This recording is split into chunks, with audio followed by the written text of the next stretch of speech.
트위터 정치를 좋아하는 트럼프 대통령, 지난 며칠간 미국에 불어닥친 플로렌스 태풍에 대해서 시간마다 트위터에 글을 올렸습니다. 정작 본인에게 지금 더 큰 태풍이 불어오는 데 대해서는 트위터에서 absolutely 전적으로 no comment입니다. 아무 말도 하고 있지 않습니다. 그 태풍은 그의 자신의 대선 캠프에서 선대위원장으로 일하던 매나포트가 몰고 오는 태풍입니다. 백악관은 나서서 서둘러 여기저기서 얘기하고 있습니다. 별거 아니야. 매나포트가 특검 뮬러에게 특검 뮬러에게 가서 뭐라고 자기 플리바게닝을 하면서 형량을 감량받기 위해서 2차 기소를 당하지 않기 위해서 트럼프 캠프에서 일하면서 있었던 러시아 게이트의 관계성에 대해서 어떤 언급을 한다 해도 우리 대통령과는 직접 관계없어 하고 여기저기 얘기를 하고 방비를 하고 난리가 났습니다. 그 태풍을 막으려고. 꼼짝 관계없다라고 얘기하고 있지만 정작 트럼프는 제가 볼 때 패닉 상태입니다. 트럼프가 대통령 된 이후에 가장 큰 지금 위험에 직면하게 된 것입니다. 매나포트가 몰고 오는 태풍. 뮬러 특검은 트럼프의 아킬레스 힘줄을 잡았다고, 아킬레스건을 잡았다고 확신을 하고 있는 것 같습니다. 트럼프가 앞으로 가질 이 매나포트의 특검과의 협조에 있어서 트럼프가 11월 6일 중간선거 전까지 가질 수 있는 개인의 선택지는 닉슨처럼 자기의 특검인 아치폴드 콕스를 해임하느냐, 마찬가지로 뮬러를 해임하느냐, 아니면 뮬러 특검을 임명한 로젠스타인 법무부 부장관을 해임하느냐, 아니면 공화당 자체 내에서 당신으로서는 안 되겠으니까 마이크 펜스를 당신의 대체로 올리자라는 제안까지 나올 수 있느냐. 어쨌든 시간으로 점점 트럼프의 목을 조여옵니다. 공화당 자체 내에서는 트럼프 정부 들어서 신화적일 정도로 지난 20년간에 보지도 못했던 경제성장을 해온 거로 미국 국민들은 그 경제성장에 아주 만족해하고 실업률 20년 만에 최고의 취업률, 최저의 실업자를 최고의 고용률, 최저의 실업률을 3.9%라는 우리가 4%라면 거의 완전 고용으로 보는 상태입니다. 근데 3.9%의 실업률로 그리고 미국의 달러 가치가 올라가고 등등 일자리가 무궁무진하게 생기고 이거 해놓은 것만 해도 이번 11월 6일 중간선거에서 공화당은 승리가 확정적이다라고 생각했습니다. 러시아 게이트 문제가 그동안 북한 핵 문제 때문에 잠잠했었지만 공화당은 경제 성장으로 경제적인 발전에 의해서 민주당이 뚜렷한 카드가 없어 트럼프를 탄핵으로 몰고 갈 정도의 압도적인 그런 증거가 없다라고 생각하는데 민주당이 트럼프에게 태풍을 갖다 주는 게 아니라 뮬러 특검이 트럼프를 자칫하면 정치 단두대로 끌고 갈 가능성이 아주 높아졌습니다. 그러나 뮬러 특검 혼자로서 되는 게 아니라 뮬러 특검 앞에 가서 매나포트가 어떻게 협조하느냐의 문제입니다. 잠깐 매나포트라는 사람에 대해서 언급을 하겠습니다. 미국의 바 익셈 변호사 시험을 패스한 이분 판사 출신이에요. 판사 출신인데 어쨌든 간에 이 세계에 있는 독재자들하고의 어떤 관계를 아주 잘 맺고 해외 사업체를 열어가지고 돈을 만들고 자금을 세탁하고 주고받고 자금을 감추고 이런 능력이 아주 뛰어난 사람입니다. 그 전과가 그렇다 손치더라도 가장 결정적인 문제는 왜 매나포트가 뮬러 특검에게 협조하는 것이 트럼프에게 태풍이 되느냐. 매나포트가 1차 유죄, 1차 기소에서 유죄인 것을 자기가 시인함으로써 2차 추가 기소를 안 당하기 위해서 1차에서 합의한 것은 1차에 자기 유죄를 인정한 것은 8개의 사기, 금융사기, 탈세의 8개의 이 건에 대해서 맞다. 내가 죄를 인정한다. 그 대신 내가 죄를 인정할 테니까 사실대로 그에 관련된 얘기들을 다 할 테니까 나는 2차 기소는 다른 건으로 또 기소는 말아줬으면 좋겠다 하고 딜을 본 것입니다. 그런데 이 8개의 금융사기에는 지난 10년이라는 건 대선 캠프, 트럼프 대선 캠프에 조인하기 직전까지 2006년부터 10년간 우크라이나에서 자기가 해외 사업처, 해외 회사를 열어서 바지 사장을, 가짜 사장을 세우면서 그 이름을 통해서, 그 회사를 통해서 수십억 달러의 자금을 세탁하고 또 이 10년 동안 우크라이나에서 일한 실질적으로의 자기 타이틀이 뭐냐면 폴리티컬 컨설턴트예요. 정치 컨설턴트로 일하면서 프로 러시아, 우크라이나에 있는 프로 러시아, 친 러시아의 우크라이나 거물들과 함께 일을 했다는 내용에 대해서는 1차 기소에는 들어가 있지 않다는 겁니다. 이미 유죄로 인정된 내용 제목에는 이 내용들이 안 들어가 있습니다. 그래서 1차 8개의 금융 사기 탈세 문제는 사실 지금 2차로 추가 기소하지 않고 그 대신에 매나포트가 있는 것을 다 사실대로 말을 하면서 자기는 2차 기소를 받지 않겠다라는 이 내용이 트럼프에게 바로 핵폭탄 내지는 플로렌스 태풍보다 더 엄청난 태풍이 되고, 더 나아가서는 이번 11월 6일 공화당 중간선거에서 공화당이 질 가능성을 아주 높게 하고, 더 나아가서는 트럼프의 정치 생명을 완전히 닉슨처럼 끝낼 수 있는 태풍의 눈이기 때문입니다. 자, 그러면 10년 동안 매나포트가 우크라이나에서 뭘 했냐? 뭐 일일이 다 갈 수는 없지만 그저께 뉴욕타임스에 나온 기사들을 보면은 실질적으로 정말 여러 가지를 했습니다.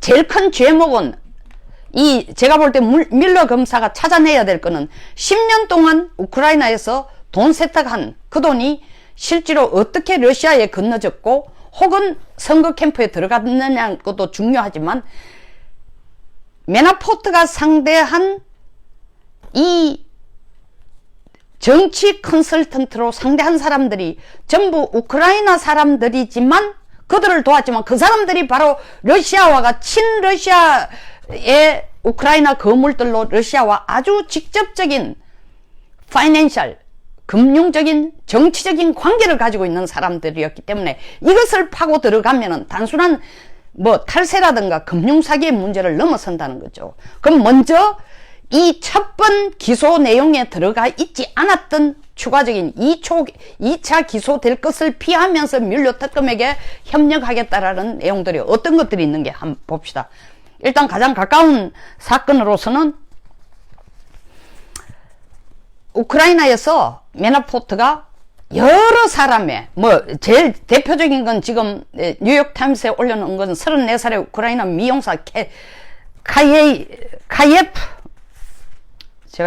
카세예프라는 이 34살의 야리야리하고 바삭 마르고 아주 자분자분 이 여성 같은 목소리로 얘기하는 그 이상 그 이하도 아닌 그냥 뷰티션, 미용사를 통해 그 사람을 바지 사장으로 세워서 리오 서브컴 리미티드, 에이프릴 리미티드 같은 미국의 세계적으로 가장 큰 석유 기업인 쉘 회사의 하청 사업체 혹은 그와 관련된 사업체에 바지 사장으로 이 친구의 이름을 올려놓고 어마어마한 돈을 빼돌리고 주고 했다라는 겁니다. 첫 번째 사건은.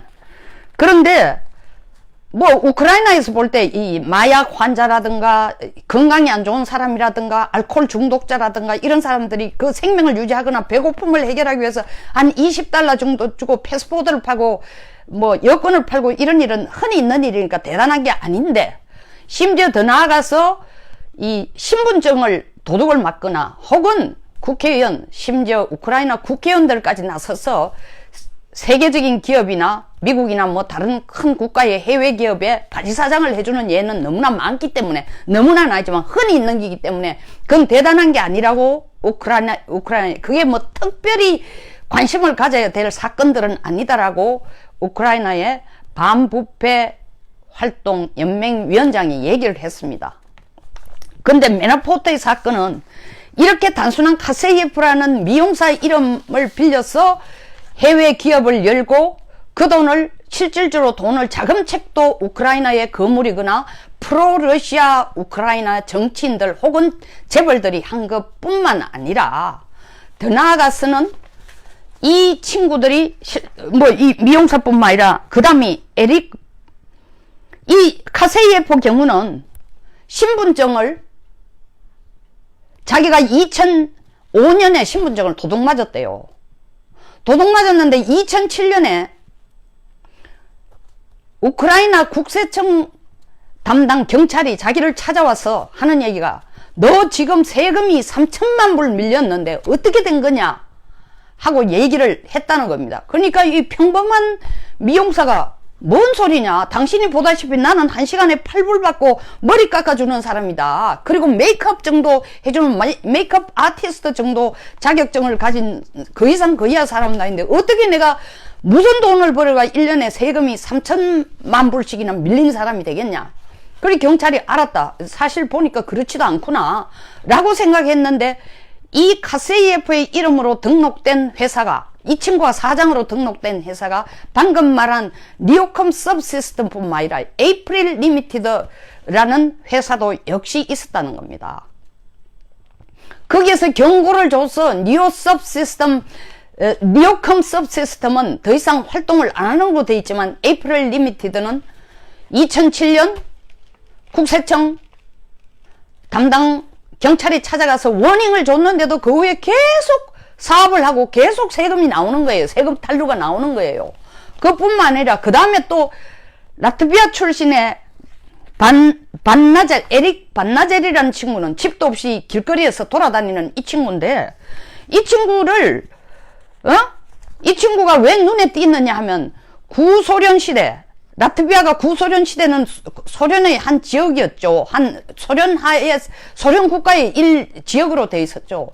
이때 소련이 너무나 많은 부패 활동을 하니까 이 친구가 구소련이 붕괴되고 난 뒤에도 그 당시 소련이 한 여러 가지 부패 활동에 대해서 자료를 많이 모으고, 우리로 치면 시청이나 광화문 앞에 가가 피켓을 들고 구소련의 부패 활동에 대해서 반부패 캠페인을 벌리는, 반부패를 소위 말하는 비난하는 액티비스트로 일하는, 집도 없이 돌아다니는 친구인데, 이 친구를 조사를 또 해보는 게, 이 친구가 영국, 사이프러스, 아일랜드, 뉴질랜드, 파나마 등의 수백 개의 사업체를 가진 사람하고 이름이 동명으로 되어 있는 거예요. 근데 이 수십 개를 가지고 있는 이 회사들이 가만 보니까 어떤 회사냐 하면은 우크라이나 전 대통령 누구죠? 야누코비치의 자금줄인 회사예요. 근데 이 회사에 야누코비치의 최고 가까운 핵심 고객이 누구냐 하면 마나포트예요. 이런 반나젤과 연계된 또 연계를 갖고 있는 세 번째 메나포트가 가지고 있는 회사의 바지 사장이 스탄 고린이라는 친구가 있어요. 스탄 고린. 이 친구는 어떤 메나포트가 소유이지만 실질적으로 러시아의 데리파스크라는 이 거물이 돈을 대가 만든 회사가 밀타운 코퍼레이트 서비스라는 회사인데, 이 회사의 바지 사장으로 스탄 고린을 올려놨어요. 그래 놔놓고 이 자기에게 돈을 대주는 러시아 건물 데리파스크하고 메나포트가 공동으로 만든 페리클이라는 회사에게 우크라이나 케이블 텔레비전 자산의 1800만 달러를 밀타운 코어퍼레이트 서비스로 넘겨라고 딜을 합니다. 이 딜을 하는 앞에 바지 사장이 누구냐 하면은 스탄고린이에요. 또 있습니다. 카슈킨이라는 신발도 없이 돌아다니는 이 거지가 있었는데, 이 신발도 없이 돌아다니는 거지가 불쌍해가지고 경찰이 피자 몇 조각을 사주면서 도대체 네 신분이 뭐냐? 왜 이렇게 애가 돌아다니냐고 신분 조사를 하다 보니까, 아니 이 친구가 신발도 없이 돌아다니는데 우크라이나 정시 15억 달러치를 산 회사 사장으로 등재되어 있는 게 드러난 거예요.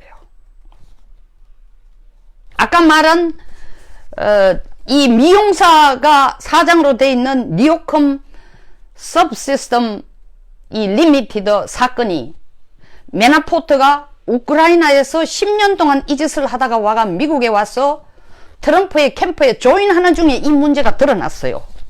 어떻게 드러났냐면 우크라이나의 국회의원이 이거 이상하다. 아무리 생각해도 이거는 이 친구 무슨 자료를 찾았느냐 하면 2009년 메나포트가 사인을 한 뭐에 사인했다? 카세이에프가 사장으로 되어 있는 회사에 75만 불짜리 송장에 메나포트가 서명을 한 이 자료를 들고 있는 거예요. 이 우크라이나 국회의원이. 그래서 이걸 가지고 메나포트의 대변인에게 물었어요. 이게 뭐냐? 라고 하니까 대변인이 하는 소리가, 그거, 소위 말하는 조작된 서류다. 위조다. 에? 그런 일 절대 없다라고 얘기했습니다. 하여튼 이렇게 복잡해지니까 2016년 8월 선거 캠프에서 쫓겨났어요. 메나포트는. 쫓겨났음에도 불구하고 그 쫓겨난 후에 트럼프하고는 아무 관계가 없는 것 같지만 지금 문제가 뭐냐면 러시아 게이트가 핵심적인 문제니까 도대체 트럼프 선거에 러시아에 돈이 들어왔냐, 러시아 정치가들의 입김이 반영됐느냐, 아니면 눈에 보이지 않는 딜이 있었냐, 러시아와 간접적으로 관계가 있는 어느 쪽에서 또 미국 선거에 직간접적으로 관여가 있느냐, 이 자료를 보다가 보니까, 이거 증거를 찾다가 보니까 메나포트가 실질적으로 금융사기, 그 다음에 세금 탈세, 이 제목으로 8개 걸려있는 1차 기소장에는 포함 안 된 지금 방금 말한 이런 내용들이 1차 기소 끝나고 난 뒤에 자료들이 드러나기 시작한 겁니다. 왜냐하면은 이 자료는 어떻게 해서 드러나느냐, 방금 말한 것처럼 2017년 우크라이나 레시센코라는 국회의원이 이 75만 불짜리 책에 메나포트가 서명을 해서 누구한테 주느냐 하면은 바지 사장으로 등록한 카세이에프에게 보내려고 하는 그 증거 자료를 들고 물어봤어요. 이걸 아까 얘기한 것처럼 대변인한테 물어보고 절대 그런 거 없다 이러니까 이 친구가, 이 우크라이나 국회의원이 그걸 FBI에 바로 준 거예요. 누구한테 준 거예요? FBI 준. 코미한테 바로 준 거죠. 그러니까 코미는 그 확정적인 증거를 들고 러시아 게이트에 관계된다라고 이제 문제를 제기한 거고, 이 조사를 하는 것은 특검 뮬러가 지금 하고 있는 겁니다.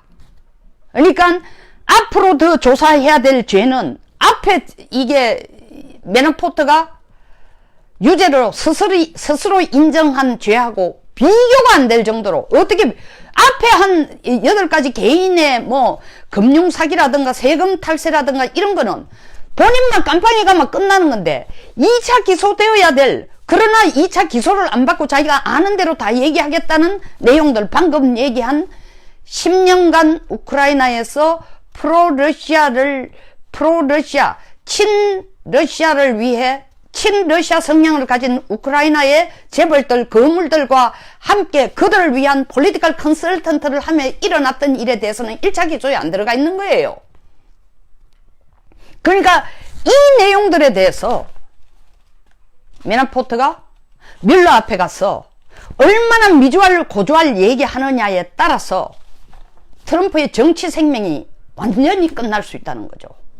뿐만 아니라 공화당 중간선거가 지금까지 생각해왔던 그래도 경제성장이 트럼프가 대통령 되고 얼마나 험한 말로 얘기를 하고 충동적인 성격을 가진 거고 뭐 누가 말한 것처럼 미스터 2미니츠라고 한 것처럼 2분 지나면 자기가 한 말을 잊어버리고 2분 지나서 또 정책을 바꾸고 하는 사람이다라고 함에도 불구하고 공화당은 나름대로 자신감을 갖고 있었어요. 이번 선거는 이길 수 있다고. 근데 매나포트가 내 죄를 사해달라. 1차 기소된 것 가지고 형량을 때려라. 2차 기소할 거는 하지 마라. 내가 가가 뮬러한테 다 미주알 고주알 얘기할게. 그럼 미주알 고주알 얘기하는 중에 제일 핵심 뭐냐? 프로러시아 친러시아 우크라이나 정치인들과 함께 그들을 위해 일하면서 러시아에 어떤 도움이 될 말을 해줬을까? 그리고 러시아에게 어떤 정보를 줬을까? 그리고 더 나아가서 러시아의 정치인들과 혹은 러시아의 거물들과 거부들과 어떻게 자금을 주고받고 했고 그 돈이 어떻게 트럼프 캠프에 들어왔고 그게 사실일지 아닐지 그런 사실이 드러날지 안 드러날지 모르지만 제가 볼 때는 그 개연성이 드러날 가능성이 10년 동안 프로러시아 폴리티컬 컨설턴트로 일했다면 반드시 러시아 측에 연계점을 갖고 있는 거예요. 직접 가지고 있던 대리인을 아까 뭐 회사의 바지 사장을 페이크 디렉터 내지는 뭐 프론트 디렉터로 내든 안 되든 분명히 있다는 겁니다. 러시아 커넥션을 찾을 수 있는 거죠. 그럼 트럼프는 지금까지 뭐라 했어? 난 러시아 커넥션 없고 선거에는 러시아가 개입된 게 전혀 없다고 얘기를 계속 해왔습니다. 일전에 푸틴을 불러가지고 미러 정상회담 하면서도 푸틴에게 애걸하는 눈빛을 보이면서도 트럼프가 얘기한 게 러시아 게이트는 없다고 얘기했어요. 거짓말 되죠, 거짓말. 이게 만약에 있다면, 만약에 드러난다면 그 있을 가능성은 아주 크다는 거죠. 그러니까 공화당 자체 내에서는 지금 완전 패닉 상태예요. 야, 중간선거 물 건너갔구나. 우리 끝나는구나. 이런 공화당의 입장으로서는 트럼프가 가질 옵션은 뭐냐? 닉슨이 한 것처럼 마음이 급해지니까 아치볼드 콕스를 해임시켜라. 아치볼드 콕스가 특검이 되자마자 워터게이트 사건 자료를 가지고 닉슨 목을 딱 조르니까 저놈 해임하라 한 이후 폭풍으로 결국 닉슨은 정치에서 완전히 벗어나게 됩니다. 물론 탄핵을 상원에 가서 탄핵을 안 받았지만 하원에서 탄핵 소추까지는 통과된 겁니다. 본인이 탄핵이 결정되기 직전 열흘 전에 사표를 낸 거예요. 던지고 나왔습니다. 트럼프도 그렇게 되어질 가능성이 아주 커지고 있다는 겁니다. 근데 이걸 두려워해서 아치볼드 콕스를 해임하라는 그 후폭풍으로 날아갔으니까 공화당 내에서도 계속 뮬러 특검을 계속 트럼프는 그 카드를 쥐고 있어요. 뮬러를 쫓아내야 되겠다. 저놈 때문에 내가 못 살겠다. 코미가 뭐라고 얘기하든 뮬러가 끈질기지 않고 나를 집요하게 물어뜯지 않는다면은 내가 빠져나갈 구멍이 있는데 매나포트가 뭐라고 얘기하든 간에 물론 우리나라 같은 정부 같으면 충분하죠. 검찰이 국가를 위해서 국민을 위해서 일하는 게 아니니까 청와대만 바라보고 있으니까 미국이라는 사회가 성숙하고 큰 나라의 이유는 바로 대통령도 법 앞에서는 평등하다는 겁니다. 그러니까 급해진 트럼프가 뮬러를 해임시킬까봐 그 해임시킬 때의 그 유혹 폭풍으로 도리어 트럼프 치만 죽는 게 아니라 공화당까지 다 날아갈 것 같다 싶으니까 공화당들이 트럼프 바지를 붙들고 지난 2월 달부터 계속 제발 뮬러 해임시키면 안 된다. 그러니까 트럼프가 또 고개를 돌려가지고 옆으로 좀 돌려. 그럼 로젠스타인 저놈을 죽여야 되겠다. 로젠스타인 법무부 부장관을 죽여야 되겠다. 세션스는 똑같이 연계돼가지고 지금 문제가 있으니까 장관은 직접 특검을 임명 못하고 로젠스타인한테 그 책임을 넘겼으면 네가 임명해라. 그러니까 트럼프는 세션스한테 로젠스타인 또 법무부 부장관 해임하라고 난리예요. 안 하니까. 그럼 트럼프는 로젠스타인을 또 해임하라고 난리를 칠지도 모릅니다. 그러니까 밀러 특검을 해임하거나 로젠스타인 법무부 부장관을 해임시키면 이게 후폭풍이 어마어마하게 커지니까 닉슨 꼴이 나니까 제발 그렇게 하지 마라 하고 붙들고 있는데 트럼프는 너무 급하게 그렇게 갈 가능성이 있다는 거예요. 그걸 못하도록 하기 위해서 차라리 공화당에서는 중간선거 11월 6월 1일 중간선거에서는 이겨야 하고 하니까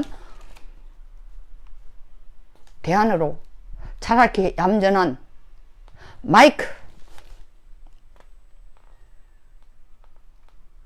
페인 부통령을 트럼프 자리에 위선의 비상대책위원장 같은 자리로 올려놓을까? 이것까지 고민하지 않을까? 그럼 뭐 선거는 진짜로 어려워지는 거죠. 더더구나 공화당이 그런 걸 생각할 수도 있겠다라고 가능성을 제가 보는 이유는 지금 대외정책, 외교정책에서 트럼프와 공화당이 거의 미중 무역전쟁 문제를 제외하고는 거의 모든 사사건건에 가장 가까워질 공화당하고 트럼프가 사사건건 지금 갈등을 일으키고 있어요. 특히 대북 문제 같은 데는 공화당이 찬성을 하지 않습니다. 1차 회담 때도 1차 미북 정상회담 때도 잘못하고 있다고 노골적으로 얘기한 게 공화당이에요. 그리고 지금 트럼프가 자기 말로는 바로 김정은을 찾아가가 혹은 김정은 오락해서 뭔가 단판을 지었으면 좋겠다 싶은데 공화당이 제발 니만 망하는 거 걔한테 우리 공화당까지 망치는 일 하지 말라고 다 뒷다리를 붙들고 있으니까 트럼프가 지금 김정은을 못 만나고 있는 거예요. 그리고 계산도 해봐도 자기가 김정은 만나가 확실한 게 나올 것 같지도 않으니까 도리어 이제 한국을 때립니다. 한국은 얻어맞아도 싸죠, 지금 하는 짓을 보면. 그러니까 유엔 상임이사국이 우리가 남북정상회담 시작하는 날 자기들은 바로 유엔 제재를 내리겠다고, 추가 유엔 제재를 내리겠다고 지금 말하고 있는 겁니다. 협의를 하고 있는 거예요. 플로렌스 태풍에 대해서 트위터에서 시간마다 기상캐스터 이상으로 트위터를 올리던 트럼프가 메나포트라는 태풍에 대해서, 뮬러라는 태풍에 대해서는 트위터 하나 안 올리고 있는 게 본인 자신에게 진짜 시속 강풍 500km 이상의 태풍과 플러스 핵폭탄까지 날라온다는 걸 트럼프가 너무나 잘 아니까 메나포트가 뮬러 특검과 2차 기소를 당하지 않기 위해서 수사에 협조하겠다라는 플리바겐을 했다라는 기사가 났는데도 트럼프 침묵을 취하고 있는 게 극도로 트럼프가 지금 패닉 상태라는 걸 보여주고 있습니다. 공화당 선거에, 이 중간선거에서 트럼프가 공화당이 지면은 이 남북 간의 관계에도 나름 엄청난 영향을 미칠 것입니다. 그거는 다음 기회에 또 말씀을 드리겠습니다. 감사합니다. 여기서 마치겠습니다. 공감하시면 좋아요와 구독 버튼을 꼭 눌러주세요. 그리고 공유해 주시기도 바랍니다.